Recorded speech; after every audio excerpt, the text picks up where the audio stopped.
İmam İbn Qayyim rahimehullah özünün yazdığı möhtəşəm kitabında İğathətul Ləhfən adlı kitabında Allahı tanımaqla bağlı görün nə deyir.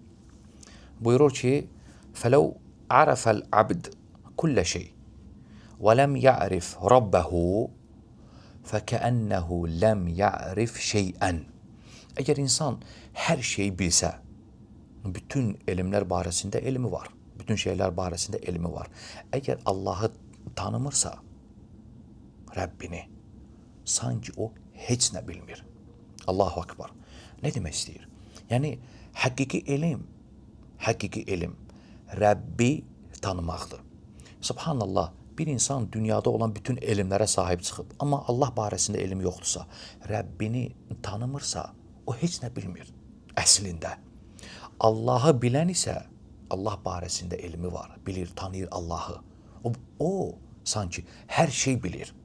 Ona görə alimlər deyirlər ki, ən əzəmətli elm qulun Rəbbini tanıması elmidir. Yəni, Allahın adlarını və sifətlərini öyrənmək, bilmək.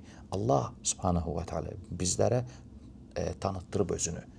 Üzərimizə düşən Allahı tanımaqdır.